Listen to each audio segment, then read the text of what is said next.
bills while they look for work. More help is on the way for people struggling during this pandemic. The Canada Emergency Response Benefit has been extended until the end of August.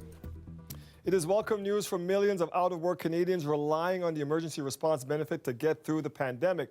But as David Cochrane reports, with this extension comes more conditions.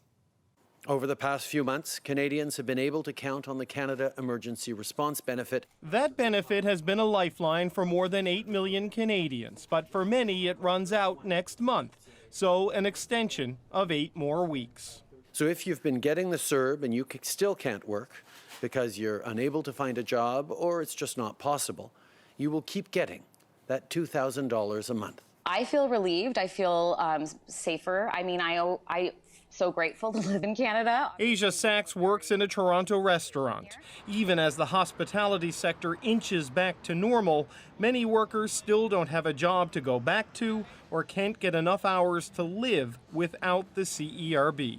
I will absolutely need that, and I'm by no means the only one. Even with restaurants slowly reopening, we're seeing very few people actually being hired back. But while the checks won't change, the conditions will. When people sign up for the CERB, they will have to promise to look for work. We are going to have stronger language in the attestation that encourages, even expects, workers to look for work, take work when it's reasonable for them to do so. Emergency benefits weren't the only thing extended today. So was the emergency closure of the Canada-U.S. border, sealed now to non-essential travel until at least late July. David Cochrane, CBC News, Ottawa.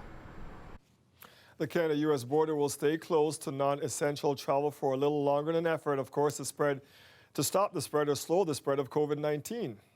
I can now confirm that Canada and the United States have once again agreed to extend by 30 days until July 21st the current measures in place along our border. This is an important decision that will keep people in both of our countries safe. Canada and the U.S. reached an agreement in March to temporarily close the border, only allowing commercial traffic and essential workers to cross. It had been extended twice and was set to expire Sunday. Last week, Ottawa announced some immediate family members separated by the restrictions will be allowed to go back and forth. Take a look at this video capturing the cramped conditions faced by some Caribbean migrant workers in Canada. 12 workers bunked in a room, their beds only separated by thin pieces of cardboard. No space for physical distancing here. The video was recently given to Toronto-based human rights lawyer and other migrant advocates, and they've posted it online. Mexico has stopped sending temporary farm workers to Canada now after 2 of them died from COVID-19 while working at Windsor area farms. The move comes as cases of the disease among migrant workers continues to rise. Jason Vio has the latest. Most of the temporary foreign workers have arrived at greenhouse operations across Ontario, but it's the farms officials say will be the most impacted by the Mexican ban.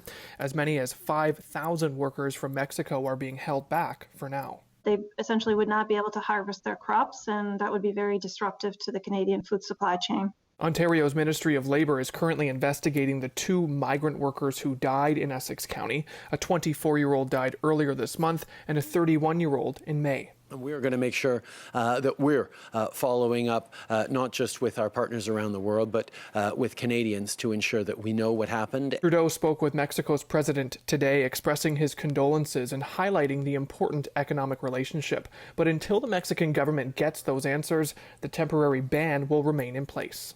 We are looking that the conditions improved, that proper authorities find out what happened actually to that created this the spread of the virus that affected these 2 workers. Since the pandemic began, provincial labor officials have done 88 field visits across the province. Most are in Essex County, and overall, they say they were random. There were also complaints about sanitation and concerns over the lack of physical distancing. Part of the problem now is the lack of testing of migrant workers. In Essex County, only about 700 of the more than 8,000 workers have been tested for COVID-19. We just have to get everyone over and get them tested, as many as possible. And I understand the farmers are nervous, the workers are nervous. And part of that nervousness is the fear of not being paid if migrant workers are forced to self-isolate for 2 weeks, something at least one farm operator in Leamington is vowing to take action on. We at Highline have identified that as a possible disincentive to identify that they have symptoms or to be comfortable working or being off work because they're not making money. So we've pledged to all of our employees that we will make sure that they're made whole financially. And he's asking other operators to acknowledge the problem and address it head on to ensure they're doing everything they can to stop COVID-19 from continuing to rip through the agriculture sector. Jason Vio, CBC News, Windsor. More than a dozen employees of a Home Depot in Richmond Hill have tested positive for COVID-19. Health officials in York Region say the risk to the public is low, but the outbreak is raising concerns and questions for the Premier about whether masks should be mandatory inside of stores. Lorena Redekop with the story. The Premier offering support after 14 employees at the Highway 7 and Yonge Street Home Depot tested positive for COVID-19. I will be reaching out to the president of Home Depot Canada. York Region Public Health says any customers possibly affected would have been in the store between May 30th and June 9th and had interactions with employees that lasted more than 10 minutes within 2 meters of distancing. The medical officer of health for the region says employee-to-customer transmission is rare. The employee usually gets it from somebody in the community. Then they bring it into the workplace, and then some of them take it to their homes. Public Health is asking people to self-monitor for symptoms for 14 days and go for testing if they're concerned. Home Depot says it's provided face masks and PPE to all associates, and that they're required to wear masks when social distancing cannot be maintained or where it's required by law. It's one more case that raises the issue of whether masks should be mandatory. The mayor of Markham wants them to be required in enclosed indoor spaces. I'm calling on the provincial government to make it mandatory to wear masks where physical distancing cannot be adhered to. Doug Ford doesn't plan to go that far. We want to work with the retailers. We don't want to force anyone to do anything. I highly, highly recommend when you go out, wear a face mask. It's set to happen on Toronto Transit. We are giving notice of our move to make face coverings mandatory on the TTC, and if approved, face coverings will be mandatory effective July 2nd. But don't expect a fine in Ontario if you're not wearing one. The police 14.5 million people would be very, very difficult. We just don't have the manpower. Lorena Redekop, CBC News, Toronto. Healthcare workers who are not eligible for the province's pandemic pay increase took to the streets in North York today. Here at North York General Hospital to fight for pandemic pay equality so that we can't be forgotten, all these frontline workers, that we stand side by side treating COVID positive patients all together. The workers say they help in the care of COVID-19 positive patients, but they're not getting the government's $4 an hour pandemic pay increase given to other frontline healthcare workers. They feel the way the government went about deciding who gets the increase was arbitrary, and they want to make sure they are not forgotten the next time. Specifically for our profession, we're in the rooms, we're face to face with the patients, often for quite a long period at a time, 20, 30 minutes. Some are quite weak. We're trying to work to get them stronger, get them up, get them walking. So that's definitely direct patient care, and we're hoping that the government sees that and values that. This really isn't about the money. This is to hopefully raise awareness on all those professions that are required to run a hospital. We are essential too, and we want the government to not forget us the next time something like this comes up. Occupational therapists, physiotherapists, dietitians, and physicians' assistants are some of the healthcare workers who are not eligible for the pay increase. With about a week to go until school wraps up for the summer, parents have mixed feelings about how distant learning went for their children. While some say they got the support they needed over the past 3 months, others say keeping up has been a challenge and teachers lack the resources they needed. Farah Morelli explains. It's recess at the McDonald family home, an outdoor break from the indoor classroom. Love you. The last few months have been a bit of a balancing act for mom Charlene McDonald.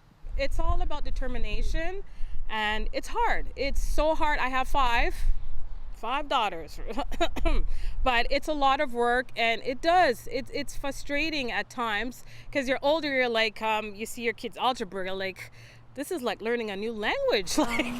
But McDonald says with support from the school, they've made it work. My experience that I have so far with the teachers have been really good. They check in. How are you guys doing? Melissa Tierin struggled to balance her own work with teaching initially, but says her kids' teachers helped her come up with a plan. It's been really good that way. I haven't felt at all like we've been kind of left to our own devices. That's not everyone's story, though.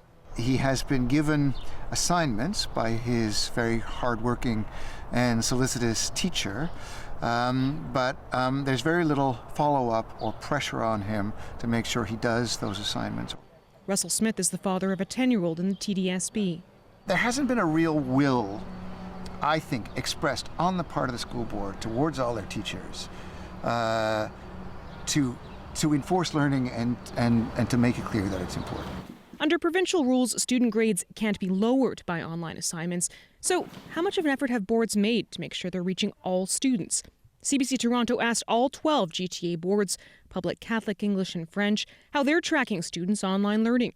2/3 said they didn't collect exact numbers.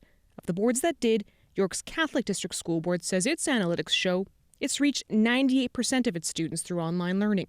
The York Public Board says as of mid-April, more than 99% of families and students had contact with their teachers. Every single board in Ontario should know who they're reaching, who they're not reaching, and what they're going to do about it. Wow, good job! With the possibility of distance learning continuing through the fall, to make it better will be of increasing importance. Whatever September looks like, McDonald is confident her kids will adjust. My kids are pretty resilient. They'll be okay. Kids are able to bunk back, and like trampolines. Farah Morali, CBC News, Toronto. The Canadian Black Chamber of Commerce is calling for the Canadian government to take action, requesting $165 million to help support black businesses that are struggling in the pandemic. We know that many black businesses have been impacted through COVID-19 and the many challenges that's facing the black community with the anti-black racism that's going on as well too. But we want to definitely focus on finding ways to bring solutions to black Canadians and to Canada as well too, to make sure that we can definitely move black business forward across Canada. The Chamber's nationwide survey identified over 20,000 black-owned businesses across the country. 70% of those businesses do not qualify for the Canada Emergency Business Account Program. The Chamber says the requested funds will help about 6,000 of these businesses survive. A new Instagram account highlighting black-owned businesses in the city now has more than 40,000 followers. Black-owned Toronto was started by a local photographer and graphic designer. Talia Ricci met with the account creator and gives us a look at a couple of the featured businesses. So Auntie Lucy's Burgers is a smash beef burger shop. We opened June 3rd and it's been off to a great start.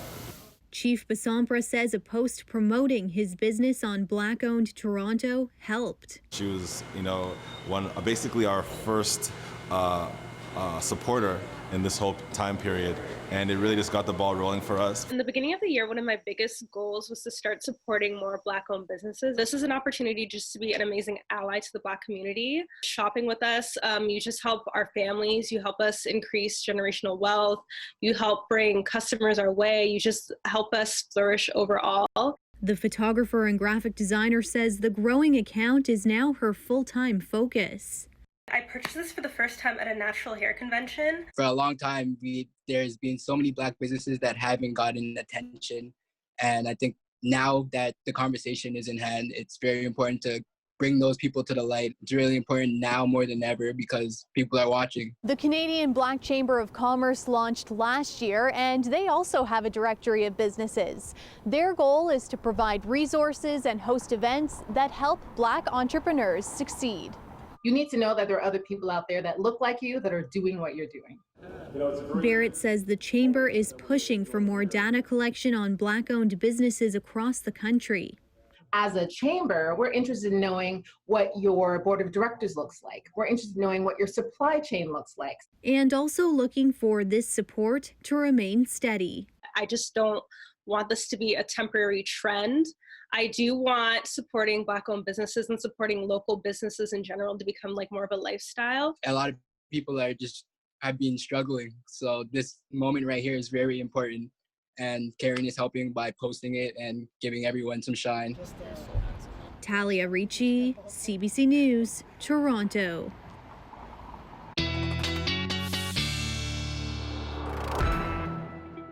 And speaking of shine, we've got some sunshine out there, Colin. A lot of it, too.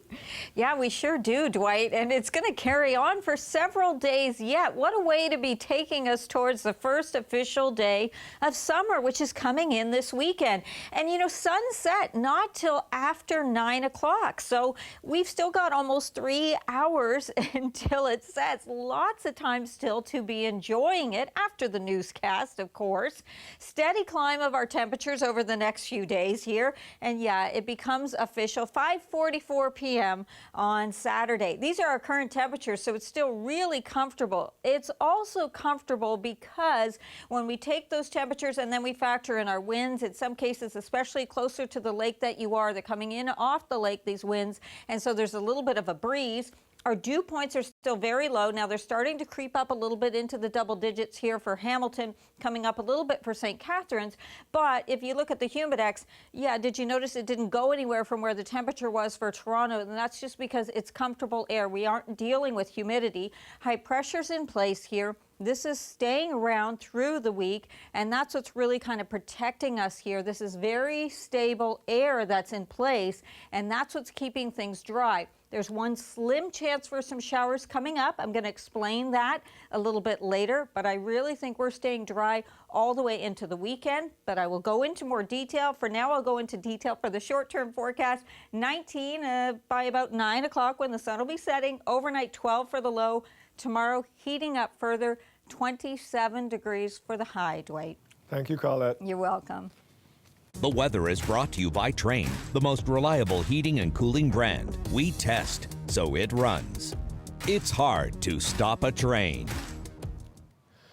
It was a simple but powerful act. 3 years ago at a concert in Egypt, Sarah Hagazi held up a rainbow flag. She was later tortured and jailed by Egyptian authorities. The experience leaving her traumatized and ultimately causing her to flee to Toronto, where this past weekend she died by suicide. Chris Glover has been speaking with a friend of Hagazi. And Chris, you are at Christie Pitts, which had a special significance for her. This was Hagazi's favorite place in Canada. Her friends tell me that this is where she used to like to come and, like so many of us, read a book or relax with friends. And so on Friday evening at 8:30 in this park, her friends are planning to hold a vigil in her honor. Now, CBC's The National has interviewed Hagazi before, back in 2018. That interview, though, it never aired. You are about to see portions of it. And I just want to give a little warning to our audience. Given the nature under which she died, it may be difficult to see portions of that interview. The power of this image is likely lost on many Canadians. A lesbian photographed at a Cairo concert in 2017 waving the rainbow flag, a symbol of gay equality. But for it, Sarah Hagazi was arrested by Egyptian security forces, interrogated, tortured, and imprisoned. My mental health was disaster. It's like I'm like a zombie. I don't understand what's going on. Hagazi sat down with CBC News in 2018. Convicted in her country of inciting debauchery, international officials helped her flee her beloved Egypt. Toronto was safe for her, but she desperately missed her family. I was not anyone here, just alone, completely alone. Haunted by her past, she suffered with anxiety, panic attacks, and had attempted suicide. Friends say Saturday she took her own life. Hagazi was imprisoned in Egypt alongside one of her best friends, Ahmed Allah. He also raised the rainbow flag at that concert and fled to Toronto with Hagazi. For everyone who needs help and support, Sarah was the most kind and the most supportive person you might ever see. She was fighting a lot, but she just like lost her energy. وهرجع أقول إني أنا مش بركز على حالي بس. During our 2018 interview, Hegazi says in Arabic she wants the focus not on herself, but on the hundreds of thousands jailed for opinions or sexual orientation. The only thing that we can do to Sarah is to complete what she did, to still asking the Egyptian government to stop arresting LGBT people, to stop torture people in jail, to stop what they do. We just need to live as any human being. That's our rights. We are not asking for too much. Toronto's Rainbow Railroad helped Hegazi and 11 others get out of Egypt in 2017. It's hard to know that she was struggling. We had conversations about that struggle. And it just highlights the need for additional mental health supports for not just newcomers, but many people in Canada.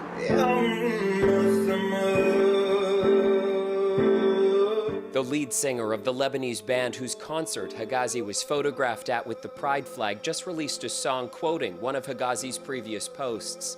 In Arabic, he sings, "I want the sky, I don't want the earth. The sky is more beautiful than the earth." Sarah Hegazi was 30 years old. So many sharing online how chilling those words are now to hear in that song. And certainly her story is having global interest, Dwight.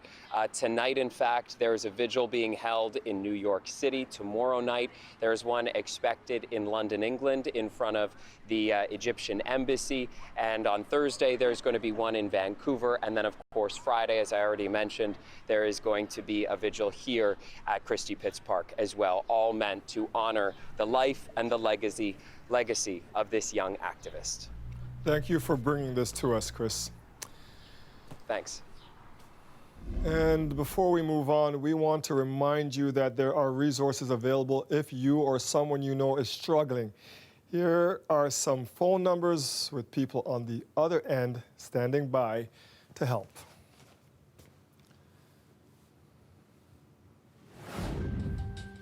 In just a few days, families with loved ones in long-term care homes will be able to visit them for the first time in months after the break, why some families and even some doctors feel the new rules in place are too tough. These are very precious and limited moments, and I'm really fearful of what families are missing. It's really too overly restrictive and a little bit cruel.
The Hamilton retirement home with that city's deadliest COVID-19 outbreak has had its license revoked. 14 people who lived at the Roslyn retirement residence have died. They account for roughly a third of all COVID-19 related deaths in Hamilton. We told you about the home in mid-May when it was evacuated after nearly every single resident became infected. The decision to revoke its license was based on info gathered during inspections, complaints, and reports from staff and the public. It means the Roslyn is not able to bring back current residents or welcome any new ones. Roslyn residents have access to financial support, but it's not clear where they will end up. Starting on Thursday, Ontario will begin to gradually allow visitors into long-term care homes and seniors' residences, but there are restrictions aimed at stopping new outbreaks. Ellen Morrow spoke to some families who feel those restrictions go too far. I'm standing outside the window now. Dr. Nathan Stahl is a seniors care specialist, but he can't care for his own grandmother. In a seniors home, hope often scarce. The last 3 months? Yes. I was getting ready to die. Stahl fears Ontario's new visitation guidelines will do little to help lift seniors' spirits. These are very precious and limited moments, and I'm really fearful of what families are missing. It's really too overly restrictive and a little bit cruel. The guidelines say residents of COVID-free long-term care homes will be allowed one outdoor-only visit with one person from a distance at least once a week. The length of time can be limited by the home. The visitor will have to have tested negative for COVID-19 in the previous 14 days. To work at my hospitals, I don't need to go and get a regular COVID test. Dr. Samir Sinha says the rules should be reconsidered for family members who provide care when homes have failed to do so. A lot of people are going to die of loneliness and isolation, and the fact that they're not actually getting care at the levels their families and friends were providing before, than just of COVID, if we keep actually putting these restrictions up. Are you doing okay? After months of lockdown, Sandy Brown is desperate for a proper visit with her mother, Doreen. If we could just go and take them for more walks and stuff, it would be better for them. But with fears of a second wave, some say this level of caution is prudent. Being in the throes of a outbreak and seeing what that ravages that did, I'm well aware that we wouldn't be able to tolerate another one. It's so disheartening. Anil Reddy had an early visit with his 93-year-old mother. She's going blind, so with a mask and from a distance, she didn't know it was him. Right now she thinks she's been forgotten. She doesn't know she's loved. I want that to change. Today, he got tested to see her again soon. Ellen Morrow, CBC News, Toronto. And when we come back, the stories of loved ones lost in long-term care, their final days locked away in fear. He said, "I love you," and then he said, "water." And that was his last words. That's just one heartbreaking part of one family's story. We'll share the stories of two other families, their grief and their shock, and their hopes of changing the system next.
Families of seniors who died at a Scarborough nursing home are demanding accountability and taking legal action. Nearly half of the residents at Extended Care Guildwood have died from COVID-19.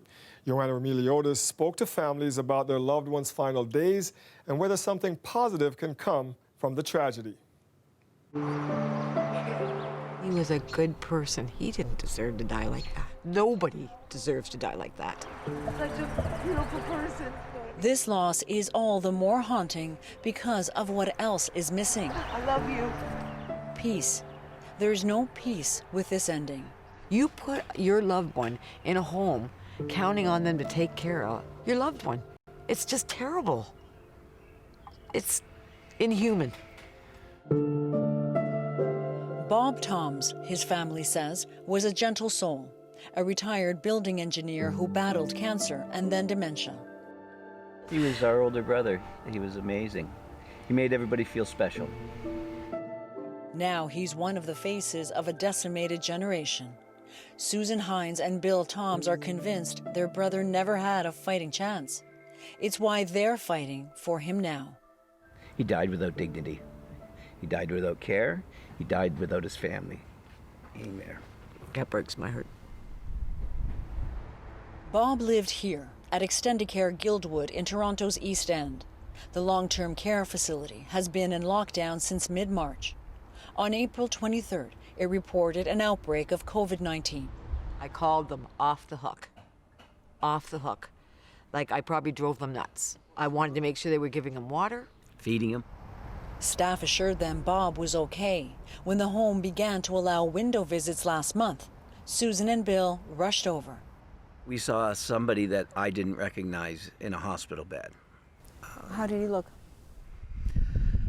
Skin on bone. There was nothing there. Just mouth agape, wanting to communicate, but maybe not having the strength to. Like, he's moving and making gestures, but I don't think he had any strength to do anything.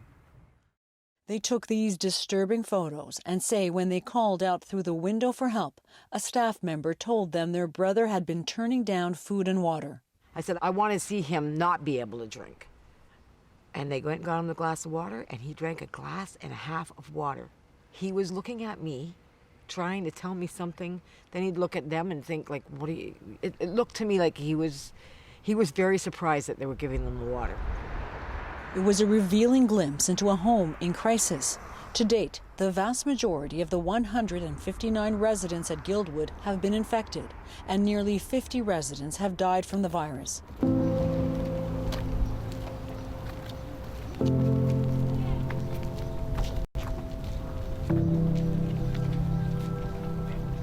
The despair of those final moments, they are the crosses families now bear. And in this shared grief, a growing demand for answers and accountability. They're not dispensable, like they're our loved ones. Exactly. Audrey De Cruz is taking legal action. They had a duty of care. They should have had adequate staff before. Audrey took care of her 86-year-old mother, Teresa, for 4.5 years before her mobility worsened and she needed 24-hour care. Born in India, Audrey says her mother was a young widow who worked in factories here to provide for her daughters. She never really bought things for herself. She would spend all her money for things that we needed. Teresa moved in a day before the lockdown. She had her own phone and on a chat in late April told her daughter her roommates were ill, but that she was okay. 2 weeks later, Teresa got a fever. When the home called to tell Audrey, that was the first time she learned about the outbreak that had started weeks before. The hardest part was not knowing that it was happening.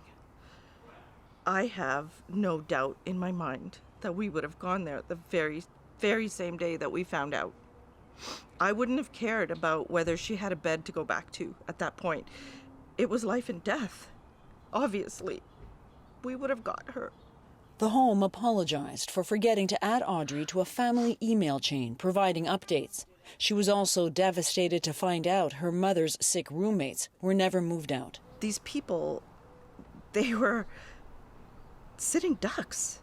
They could have built a structure in the parking lot and separated the positive and the negative people. If you can't stand beside someone in a grocery store line, how does it make sense to keep positive and negative seniors in a room together 24 hours a day? We put the family's questions to the home. In statements, it says it can't speak publicly about specific residents, but says it has been updating families with regular emails and virtual town halls. And it says it is making changes to better manage the outbreak. Among them, it is now keeping sick and healthy residents apart. It's hired dozens of new staff and is deep cleaning the facility. What's more, the day-to-day management of the home is being handed over to a local health network until the outbreak is stabilized. For Audrey, all that is too little, too late. She and her family are left with her mother's remains and the feeling that not only did the home fail to protect her, but that she did too. I wish that I'd never put her there.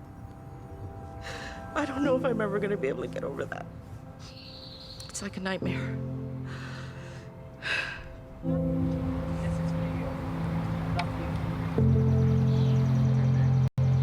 It's not my story, it's his story. And if it changes things for the better, Yes, so be it. that's what it's Please. about.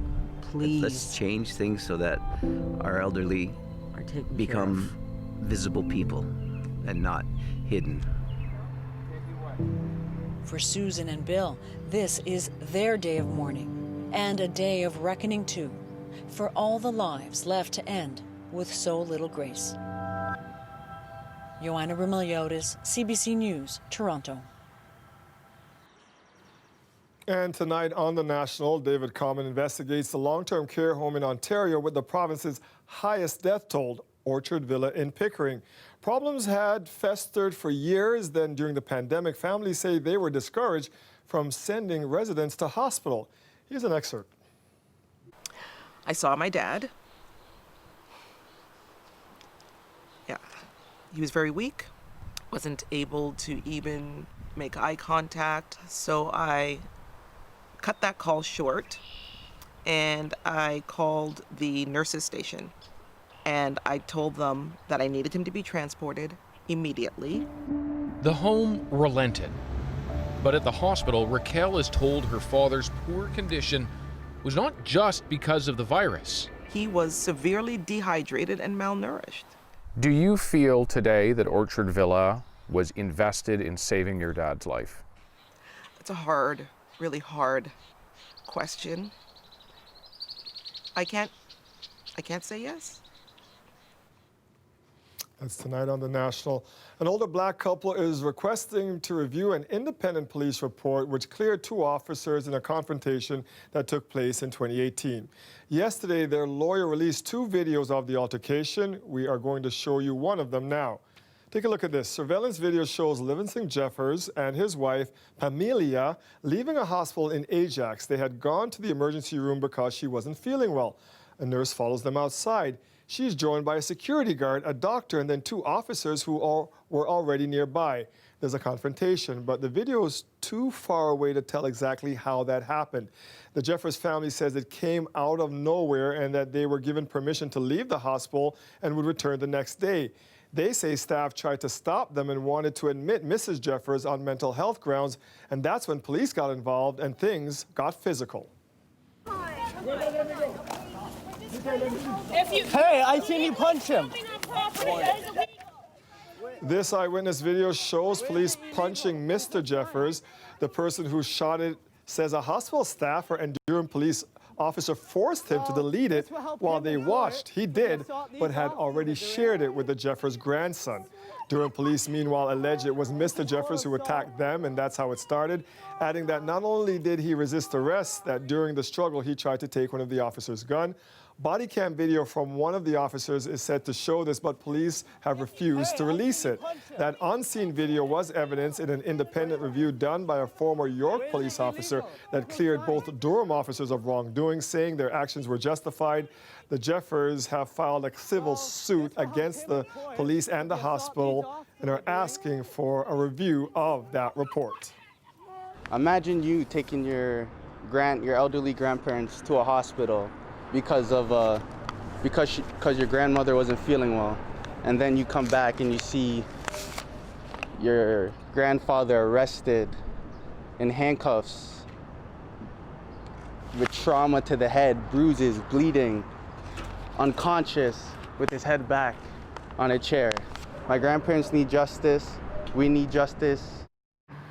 Both Durham Police and Lakeridge Health Ajax Pickering Hospital say they can't comment on the lawsuit or the family's allegations due to the litigation. Donald Trump signed an executive order today introducing several police reforms. It comes during weeks of protests sparked by the death of George Floyd.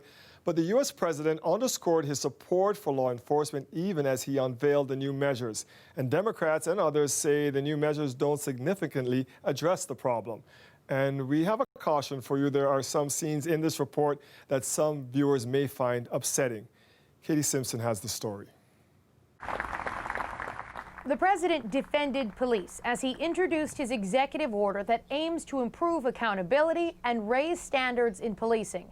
It's the first move from the White House after demands for change exploded across the country following the killing of George Floyd by police in Minneapolis and on Friday, the shooting death of Rayshard Brooks by an officer in Atlanta.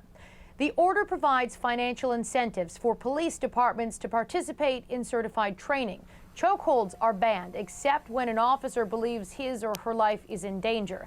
And it creates a national database to track officers who've been disciplined for inappropriate behavior. I can't breathe. Stop resisting. I can't breathe, please. Donald Trump said the number of problem officers in the U.S. is tiny and leaned into what will be part of his re-election message, presenting himself as tough on crime. Americans want law and order. They demand law and order. They may not say it. They may not be talking about it, but that's what they want. Some of them don't even know that's what they want, but that's what they want. And they understand that when you remove the police, you hurt those who have the least the most. The order does not require cities or states to reallocate funds from police departments to other community services, which is what many of the protesters have been demanding, using the phrase defund police as their rallying cry. Trump spoke for nearly 30 minutes, covering a wide range of issues. He once again condemned protesters, encouraging cities and states to call in the National Guard to stop looting. He also accused his predecessor, former President Barack Obama, and his Vice President Joe Biden of not doing anything to tackle police reform, saying they didn't know what to do. Katie Simpson, CBC News, Washington.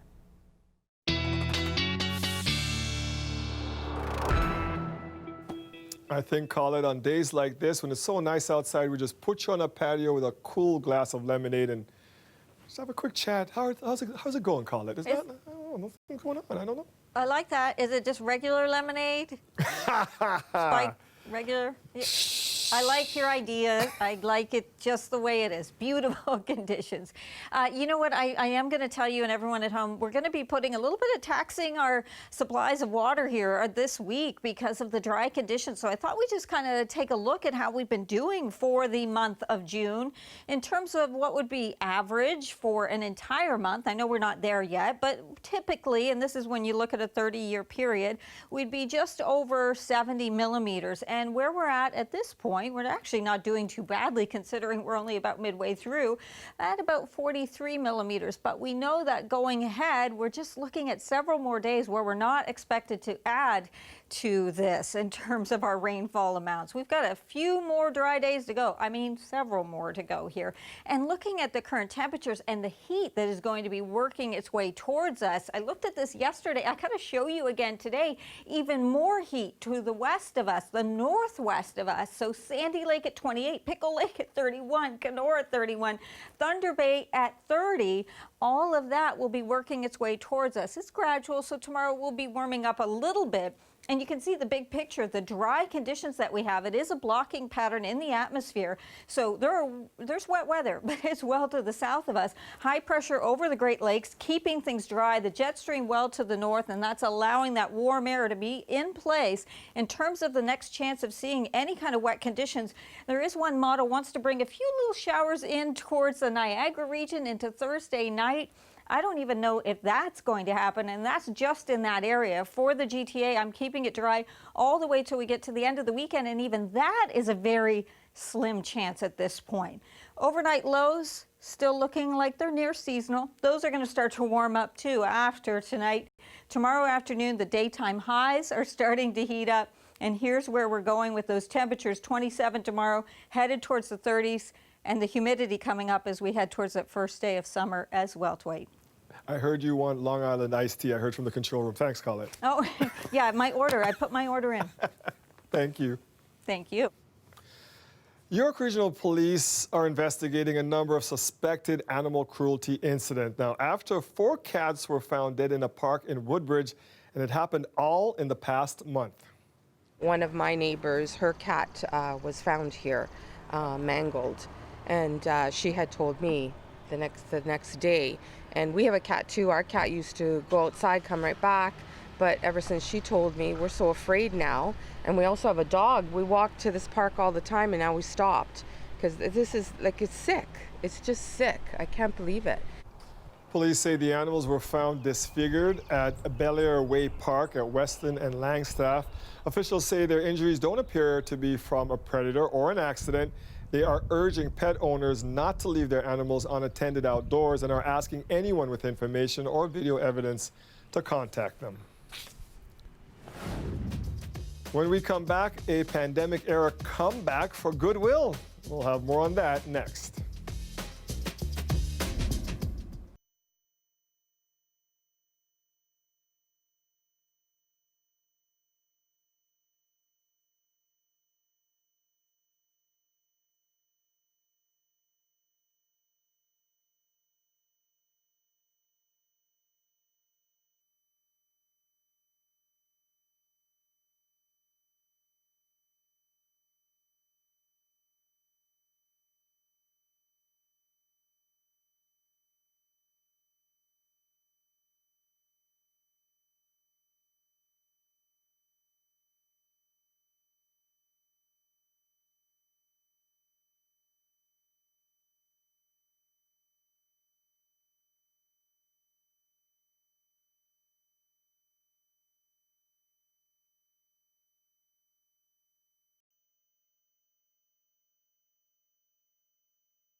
4 years after closing their doors in most of the GTA, Goodwill stores and donation centers are starting to make a comeback. Today, a new store opened up in Mississauga, and our Greg Ross was there. It's not exactly an ideal time to be expanding a business, being in the midst of a pandemic and all, but Michelle Quinton, the president and CEO of Goodwill Ontario Great Lakes, says at the very least, it's motivated people to donate. We had a real pent-up demand from consumers who probably spent a lot of time cleaning their closets when they were in shutdown, lockdown mode. The new Goodwill store in Mississauga only started taking donations in January with plans to open in April, but that was put on hold because of COVID-19. They started taking donations again last month, and Quinton says they've increased drastically. Our average donation size, we figure, was 4 to 5 times larger than what we're accustomed to seeing. And that's putting employees to work. The Mississauga store has created 50 new jobs. And since reopening Goodwill stores across the province last month, 800 employees are back to work, which was incentive for some customers to shop. It's jobs, and any job is helpful. There were lineups outside the store all day today, partially because there were lots of shoppers looking to take advantage of good deals. Yeah, because you know, some people cannot afford. Like me, I'm a single mom. And partially because of new social distancing guidelines. Have you traveled internationally within the last 14 days outside of Canada? I have not. We have significant precautions from health checks coming in the door, social distancing, one-way aisles, deep cleansing, sanitizing. The Toronto area did have a long history with Goodwill, but 4 years ago, 16 stores were forced to close because of financial problems. Toronto was, for over 85 years, the home base for a Goodwill that went from here to Ottawa and all through central and northern Ontario. Plans are already in the works to open a new Toronto Goodwill store and donation center in the Lawrence Heights area. They hope to have it up and running before the end of the summer. Greg Ross, CBC News, Toronto. Stay with us. Colette returns with a final look at your wonderful forecast. We are back in just a few minutes.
Even though the weather's perfect, I still have a complaint, Colette.